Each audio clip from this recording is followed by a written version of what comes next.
వారి రౌడిజం కానీ, వారి అసాంఘిక విధానాలు కానీ, వారి ఎనార్కిస్ట్ అప్రోచ్ కానీ ఏమాత్రం మారలేదు. ప్రతి ఒక్కరికి కూడా చాలా లోపలగా తెరిచి చూడాల్సిన అంశం ఇది. వారికి ఎవ్వరికీ కూడా ప్రజాస్వామ్య విధానాల మీద ఏమాత్రం గౌరవం లేదు. వాళ్ళు తప్పులు చేసే పోలీసు అధికారులు వాళ్ళని అరెస్ట్ చేసి నిలువరిస్తే మటుకు మేము వెంటాడతాం, మేము will hunt you no matter where you are, మీరు ఎక్కడ విదేశాల్లో ఉన్నా వెంటాడతామనే ఈ స్టేట్మెంట్స్ చాలా ఇబ్బంది కలిగిస్తూ ఉన్నాయి. వారికి సందర్భంగా తెలియజేస్తూ ఉన్నాం, ఇది ఈ గవర్నమెంట్ నారా చంద్రబాబు నాయుడు గారి నాయకత్వంలో కూటమి ప్రభుత్వం ఇలాంటి అసాంఘిక చర్యల్ని ఏమాత్రం సహించం. ముఖ్యంగా ఆడపిల్లల భద్రత ఈ రాష్ట్రానికి చాలా కీలకమైంది. వీటికి ఆడపిల్లల భద్రతకు సంబంధించిన కానీ, ఎనార్కిస్ట్ అప్రోచ్ కానీ రాష్ట్రంలో ఉంటే ఏమాత్రం సహించే విధానం ఈ కూటమి ప్రభుత్వానికి లేదు అనేది మీ అందరికీ చాలా ప్రత్యేకంగా మేము తెలియజేస్తున్నాం.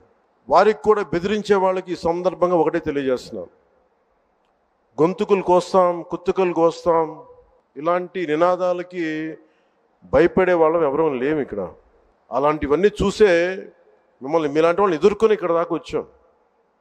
ఇలాంటి పిచ్చి బెదిరింపులు కానీ, పనికి మాలిన బెదిరింపులు కానీ దయచేసి చేయకండి. తాటాక చప్పులకి ఇక్కడ ఎవరు భయపడేవారు లేరు. ఇంకా సంస్కారం ఉంది కాబట్టి, మాట మీద గౌరవం ఉంది కాబట్టి ఇంకా చాలా పద్ధతిగా మాట్లాడుతున్నాం. ముఖ్యంగా అధికార యంత్రాంగం అందరికీ, right from constituency level to the state level, my appeal to all the officials, make sure you give us implement the good governance. ముఖ్యంగా లా అండ్ ఆర్డర్కి సంబంధించి మటుకు కరప్షన్ లేని విధానాలతోటి ముందుకెళ్లాలని మనస్ఫూర్తిగా అధికార యంత్రాంగం అందరికీ, right from constituency level to the state level, my appeal to all the officials, make sure you give us implement the good governance. ముఖ్యంగా లా అండ్ ఆర్డర్కి సంబంధించి మటుకు కరప్షన్ లేని విధానాలతోటి ముందుకెళ్లాలని మనస్ఫూర్తిగా కోరుకుంటా ఉన్నాం. అలాగే ఏ విధమైన ఇబ్బందులు కలిగించినా, చాలామందికి ఒక ఆలోచన ఉండొచ్చు, మళ్ళీ ఆ ప్రభుత్వం వస్తే ఏమవుతుంది, ఆ ప్రభుత్వం రావట్లేదు. ఇది ఎందుకు చెప్తున్నానంటే, ఇది I want to give you confidence, I want to empower you. ఎందుకంటే మేమందరం ఇంక సహించడానికి సిద్ధంగా లేము ఇక్కడ. ఈ కూటమి ప్రభుత్వం తక్కువ మేము మాట్లాడుకుంది 15 నుంచి 20 ఏళ్ళు ఉండాలి. ఎందుకు అనుకున్నామంటే, ఆంధ్రప్రదేశ్ వికసిత్ ఆంధ్రప్రదేశ్గా ఉండాలి, వికసిత్ భారత్లో భాగంగా ఉండాలి. అంటే ఈ ఐక్యత చెడగొట్టే పరిస్థితుల్లో నేను లేను, ఎవరు కూడా లేవు. అలాగే ఇది గత ప్రభుత్వ పాలకులు కూడా ఇది గుర్తుపెట్టుకోవాలి. మీరు కనుక ఇలా అలాగే ప్రత్యేకించి రోడ్ల మీదకి వచ్చి బ్యానర్లు పట్టుకొని గొంతుకులు కూసేస్తాం, సినిమాలు చెప్పడానికి చాలా బాగుంటాయి ఇవి.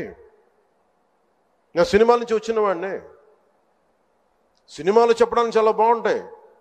నిజ జీవితంలో అవి నమ్మి మోసపోకండి. కాలు మక్కిలు ఎరకొట్టు కింద కూర్చోబెడతాం. జాగ్రత్త, పిచ్చి వేషాలు వేయకండి ఎవరు కూడా. ఇవి సరదాగా ఉండే విషయాలు కాదు ఇవి. శాంతి భద్రతలను ఏమాత్రం క్షీణిస్తే చిన్నపాటిది కూడా సహించం, మీకు బలంగా తెలియజేస్తాను ప్రజలందరికీ కూడా. పిచ్చి మాటలు మాట్లాడకండి ఎవరు. సరదాగా లేం మేము ఇక్కడ. చాలా దెబ్బలు తిని వచ్చాం ఇక్కడ దాకా, చాలా దెబ్బలు తిని వచ్చాం. 5 స్టార్ హోటల్స్లో ఉన్నా కానీ రక్షణ లేని పరిస్థితిలో ఉండేది. రోడ్ల మీదకి లాక్కొచ్చి మహిళలను కూడా వీళ్ళు జైల్లో పెట్టిన వ్యక్తులు. అవన్నీ తట్టుకొని నిలబడ్డామంటే ఇంకా మేము సంస్కారంగా ఉండాలి. With the constitutional guide lines, with in the frame work of law ఉండాలి. కాబట్టి చాలా పద్ధతిగా మాట్లాడుతున్నాం. అనవసరంగా రెచ్చగొట్టకండి ఇవన్నీ ఇలాంటి మాట్లాడి. నేను తమిళనాడు సభలో కూడా చెప్పాను. అదేంటంటే సాధు మిరండాలు కాడుకోళ్ళదంటే, సజ్జనుడు కోపం వస్తే అడవి కూడా ఆపలేదనేది. అలాగా మాది మంచి ప్రభుత్వం. నారా చంద్రబాబు గారి నాయకత్వంలో ఉన్న కూటమి ప్రభుత్వం మంచి ప్రభుత్వం, మెతక ప్రభుత్వం కాదు. ఇది సమర్థవంతమైన ప్రభుత్వం, అభివృద్ధి చేసే ప్రభుత్వం, కానీ మెతక ప్రభుత్వం కాదు. ఇది పిచ్చి వేషాలు వేసే తొక్కి నారా తీస్తాం, గుర్తుపెట్టుకోండి. ఇది సంస్కారం కాకపోయి, ఇది సభకి కరెక్ట్ కాకపోయినా చెప్తున్నాను ఇది.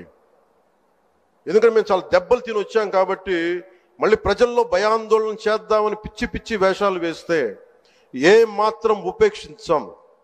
అధికారులకు కూడా మేము అదే అప్పీల్ చేస్తున్నాం. మీరు దయచేసి any anti constitutional, any anti government, please kindly take care and make sure you implement the law. Make sure it should be within the legal framework. Thank you. Jai Hind, Jai Bharat.